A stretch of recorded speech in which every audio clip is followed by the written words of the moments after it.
अब एक बार भी अलक्षेंद्र का नाम लिया तो मैं तुम्हें धक्के मारकर बाहर निकलवा दूंगा।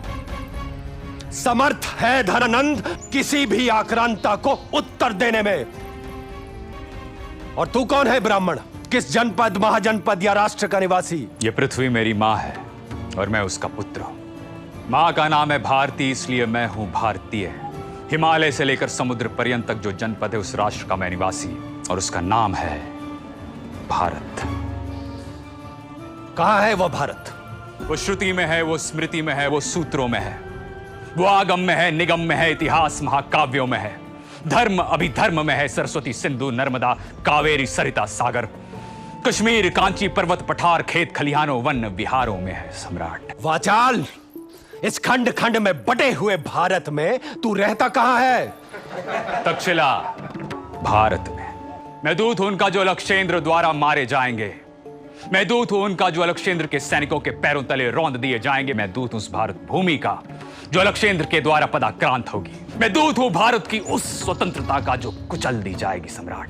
रही किसी आक्रांता की चुनौती तो मैं उसके गंगा पार करने की प्रतीक्षा करूंगा।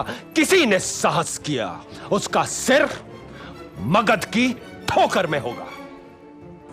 आत्मा की एकात्मा की घोषणा करने वाले राष्ट्र के जनपदों में एकता नहीं है। वसुधा को कुटुंब कहने वाले राष्ट्र में एकता नहीं है। अनंत आत्मा की सत्ता पर विश्वास रखने वाले राष्ट्र में अपने ही स्वजनों के प्रति रक्षा का भाव नहीं है। यह कैसा मगध है? प्रतिहार! इस उदंड ब्राह्मण की शिखा पकड़कर इसे घसीट कर बाहर ले जाओ। तू भी सुन ले आज एक शिक्षक का प्रण। भिक्षा के अन्न पर पलने वाला मैं विष्णुगुप्त, भारत का एक आचार्य, अपनी शिखा तब तक नहीं बांधूंगा जब तक मैं तेरा और तेरे जैसे शासकों का समूल नाश नहीं कर देता। प्राचीन काल के राजनीति अध्येता, ऋषियों और विद्वानों के कहे हुए तथ्यों को संकलित कर उन्होंने अर्थशास्त्र नामक ग्रंथ की रचना की, जिसे आज कौटिल्य का अर्थशास्त्र कहते हैं। इस ग्रंथ में राज्य की शासन व्यवस्था से लेकर सभी बिंदुओं पर विस्तार से चर्चा की गई है। चाणक्य की राजव्यवस्था ने भारत को सामरिक, सामाजिक और वाणिज्यिक रूप से शीर्ष पर ला खड़ा किया था।